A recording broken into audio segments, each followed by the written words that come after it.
Tooba kabul болгонун белгилери барбы? Бар. Tooba kabul болгонун белгилери ошол күнөөгө жүрөктө жийиркенич пайда болуп калат. Ошол күнөөнү көргүсү келбей калат. Андан узак болуп калат. Тообанын кабыл болгон белгилери көздөн жаш чыгат. Аны ойлонбой да коет, ага ойда жүргүзбөйт. Макулбу? Жолдошумду көргүм келбей баштады. Неге антем? Кайненем бизге жакшы мамиле кылбайт. Ошонон бу жолдошум кыздарымды сөгөт, баштарына чабат. Не кылайын, кеңеш берип коюңузчу Алла үчүн дейт. Алла.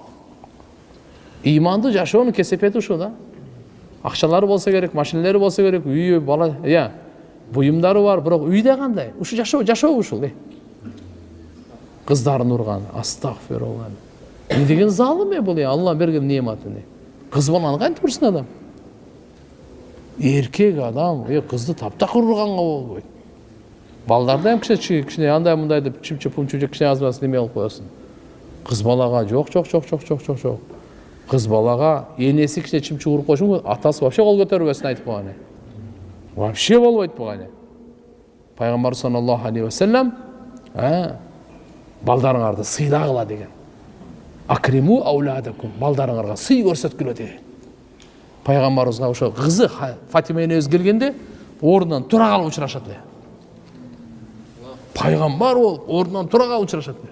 Туруп пешенесинден өбөт эле, кызым деп. Отургузат эле. Фатима энебиз. Сапардан келгенде пайгамбарыбыз биринчи мечитке келет эле, мечиттен кийин биринчи Фатима энебиздин үйүнө барат эле. Анан жубайлардын үйүнө барат эле. Кыз балага мындай кылган болбойт. Алла Тааланын бул нематы таксырлар. Баягындай да Куран окубайт да булчу. Бул зикир кылбайт. Бул намаз окубайт, бул мечитке илимге келбейт. Мына окшогондор кылат да мунучу. Бул кичине мындай чөйрөгө келсе жүрөгү жумшайып эле дейсиң да. Даватка чыгып кичине жүрөгүңдү жумшартпайсыңбы? Өлүк жууп, бала чаканга машаалла деп, я Алла, Алла Таалам ушуну берди, мен белимен чыккан кыздар ушулар деп. Кыздардын даражасы бийик,